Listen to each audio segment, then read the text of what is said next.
ସାନ ସାଧବାଣୀ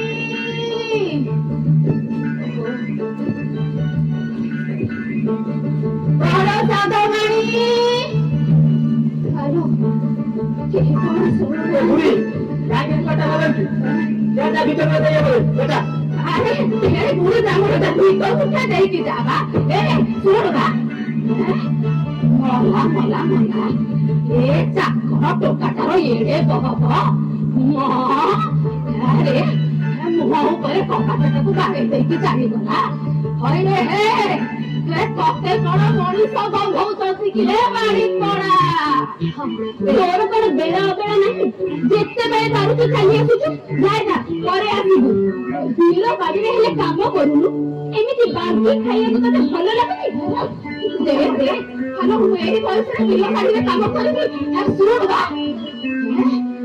hello hello hello ଟୋକିଟାର ବି କିଛି କମ ଗରମ ନୁହଁଲୋ ଆରେ ଏମିତି ଉତୁରୁଛି କାହିଁକି ହାଲୋ ଚୁଲି ଭିତରେ ପଶିଯିବୁଲୋ ୟା ବୋକାର ଗଣ୍ଠିରୁ ସରିଯାଉଛି ନା କଣ ବା ହାଲୋ ମୁଠେ ଭିକ ଦେଇକି ଯାଲୋ କଣ ସାଧବାଣୀ ତତେ ତ ଏଇନେ ମନା କରିଗଲି ଭିତରକୁ ଦେବେ ବলে କାହିଁକି ଆରାମ କରୁଛୁ ବେଟା ଶୁଣୁ ବା କାହିଁକି କରୁଛୁ ସେଟା ଆରେ ଏଇ ଘରୁ ବଡ ସାଧବାଣୀ ଗଲା ପରଠୁ ଏ ଘରୁ ବଡ ଲକ୍ଷ୍ମୀ ଛାଡି ଗଲାଣି କିରେ ଆରେ ବୁଢୀ ବ୍ରାହ୍ମଣୀ ସେତିକି ବେଳୁ ଭିକ ମୁଠେ ପାଇଁ ତମ ମାନଙ୍କୁ ଡାକ ମାରିଛି ଆରେ କାହାକୁ କଣ ଶୁଭା ଯାଉନି କିରେ ଆରେ ସଂସାରରୁ କଣ ଧରମ କରମ ଚାଲିଗଲାଣି କିରେ ଆରେ ଭିକ ମୁଠେ ଦେଇକି ଯାରେ ଏ କି ଅଛ ବା କାଇଁ ପାଟିଟା କରୁଛୁ ତତେ କହିଲି ପରା କେହି ଏବେ ନାହାନ୍ତି ବୋଲିକା ସମସ୍ତେ ତୋ ପଇସା ପରେ ବ୍ୟସ୍ତ ଅଛନ୍ତି ଯା ଯା ପରେ ଆସିବୁ କାହିଁକି ଦାଉଟ ହେଇକି ପଳଉଛୁ କାହା କଥା କହିଲୁ ତୋ ପଇସା ପରେ ସମସ୍ତେ ବ୍ୟସ୍ତ ଅଛନ୍ତି ବୁଝିଲୁ ଏମିତି କି ସେବା କରୁଛ ରହଲ ବୁଢୀ ତତେ ବୁଝେଇ କହୁଛି କହୁନୁ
ଏତେ ସଜବାଜ ଏତେ ଗେଲା ଆଦର ଏତେ ଖାଉଛ ମରିଯାଉ ଥାଏଟି ମୁଁ ବଡ ସାଧବାଣୀ ପାଟିଟା କରୁଛୁ ହେଲେ ମୁଁ ଏଇଠି ଛିଡା ହେଇଛି ମୁଁ ଯାଇକି ସାନ୍ତାଣୀକୁ ଡାକି ପାରିବିନି ସାନ ତୁ ତୋ ପଇକୁ ଦୋଳିରେ ଝୁଲଉଥା ମୁଁ ମାଉସୀକୁ ଭିକ ଦେଇ ଆସେ ନାଇଁ ବଡ ଭାଉଜ তুমি যাওনি তাই সে ধুরিটা জন্ম বলিলি দিল দিনে ମୁଁ ପାଉଁଶ ବୁଲିକି ଖେଳୁଥିଲି ବୋଲି ମତେ କେତେ କଥା କହିଲା ଭାଗିଳିଟା ଆରେ ତାକୁ ବୟସ ହେଲାଣି ତାଙ୍କ କଥାକୁ ମନରେ ଧରିଲେ ହବ? ଭିକାରୀକୁ ଦୁଆରେ ଠିଆ କରିବା ଜମା ଭଲ ନୁହେଁ। ମୁଁ ସାଙ୍ଗେ ସାଙ୍ଗେ ଭିକ ଦେଇ ଆସୁଛି। ଶୀଘ୍ର ଆସିବ ବଡ ଭାଉଜ। ଗଲି ଆଉ ଆସିବି।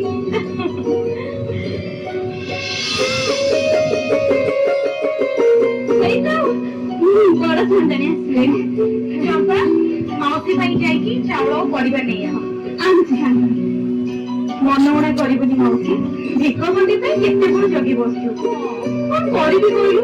ଝିଅଟା ଏତେ ହେଳକପରେ ହେଇଛି ଯେ ପାଖରୁ ଦଣ୍ଡେ ଛାଡୁନି। ଗଲା ଝିଅ ପାଇଁ ଏଣେ ଗିଲବସରଣ ହେଇଛି ଯେ ପାଖରୁ ଦଣ୍ଡେ ଛାଡୁନାହିଁ। ସମସ୍ତଙ୍କର ହାତ ଆରିସି ହେଇଛି ତ? କାହିଁକି ନ ହବ? ଗୋଟାଏ ବୋଲି ଅଲିଅଳି ବନିଆ ହେଇଛି ସାଧବାଣୀ। ଛୋଟ ନୁହଁରେ ବଡ କଥା। ସାଧବାଣୀ ବା ସେଇ ହାତ ଆରିସି ଯେତେବେଳେ ହସି ହେଇକିରି ବେକ କାଟିଦବ, ସେତିକିବେଳେ ବୁଝିବ ଗୋ ସାଧବାଣୀ। ଦେଖ ବୁଢୀ ମାଉସୀ, ତୁ ବୁଢୀ ବ୍ରାହ୍ମଣୀ ବୋଲି ତତେ ଏପର୍ଯ୍ୟନ୍ତ ଆମେ କିଛି କହୁନୁ। ନହେଲେ ମୁଁ କଣ କହିଲି ବା? ମୁଁ କିଛି କହୁନି। ଆଗୋ ଶାସ୍ତ୍ରରେ ପରା ଲେଖା ହେଇଛି। ଆରେ ଲେଖା ହେଇଛି, କ୍ଷୀରରେ ଧୋଇଲେ ଖଣ୍ଡରେ ମୋହିଲେ ଏ ନିମ୍ବକି ମଧୁର ହୋଇବ। ଏ ଯେତେ ପରଠାରେ ବୁଝେଇ କହିଲେ କି ଆପଣା ହୋଇବ।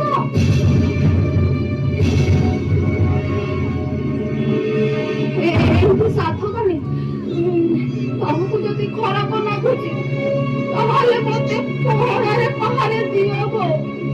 ମୁଁ ଜମା ମନ ଦୁଃଖ କରିବିନି। ହେଲେ ସାଧବାଣୀ, ତମ ଦୁଃଖକୁ ମତେ ଦେଖିପାରିବିନି ଗୋ। ମତେ କୁହ, କୋଉ ନିଜ ହେଇଛି କି ଯେ ଏତେ ତାଉତ କରୁଛ? ସାଧବାଣୀ, କାମ ପାଇଟି ନ ଶିଖେଇକିରି ପର ଘରକୁ ପଠେଇଲେ ଅପବାଦଟା କାହାକୁ ହବ ଗୋ ସାଧବାଣୀ?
ବୁଦ୍ଧି କହୁନୁ।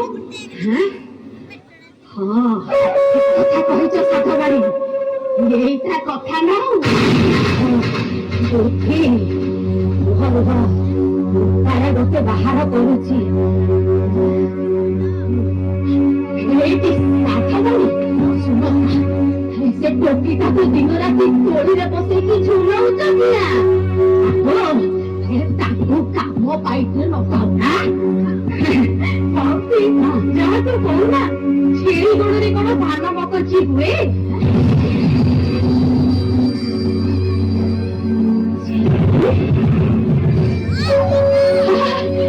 ସାଧବାଣୀ ଉପାୟ ମିଳିଗଲା।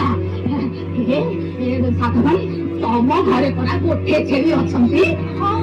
ମଲା ପରକୁ ପଶିବ କିଆ ବା ସେଇ ଟୋକିଟାକୁ ଛେଳି ଚଳେଇବାକୁ ମନସ୍ଥକୁ ପଠାଉନା। ବାଘ ଭାଲୁର ମୁହଁରେ ଯିବ। ଏଇଠି ବାଉଁଶ ଥିବ ଯେ ବଇସି କିନ୍ତୁ ଭାଇମାନେ ପଚାରିଲେ କଣ କରିବ? ଭାଇମାନେ କହିଦବ ରୋଗ ବେମାରୀରେ ପଡିଥିଲା କହିଗଲା।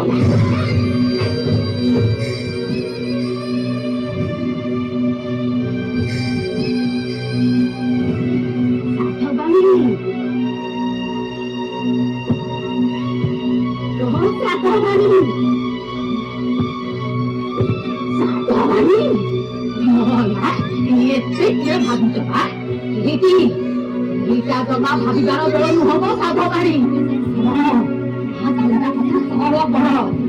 ଏ ବେଳରେ ଭାଇମାନେ ନାହାନ୍ତି ବୁଝିଲ।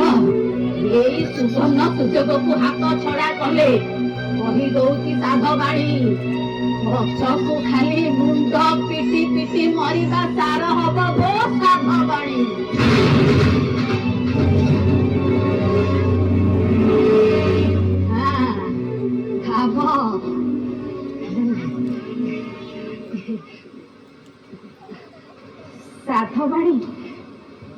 ସାଧବାଣୀ ବା ସାଧବାଣୀ ଏ ଗରିବ ବୁଢୀ ବ୍ରାହ୍ମଣୀକୁ ଏକ ମୁଠିଏ ମିଳିବ ଏମିତି ଖାଲି ଫେରେ ଯିବି ଯାଉଛି ଗୋ ନହେଲେ।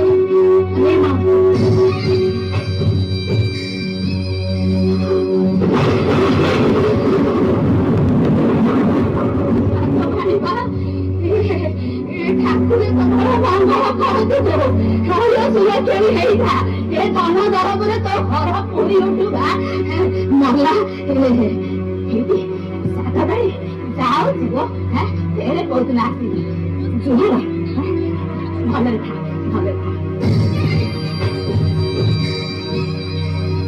ରାତି ପାଇଲେ ବନବାସ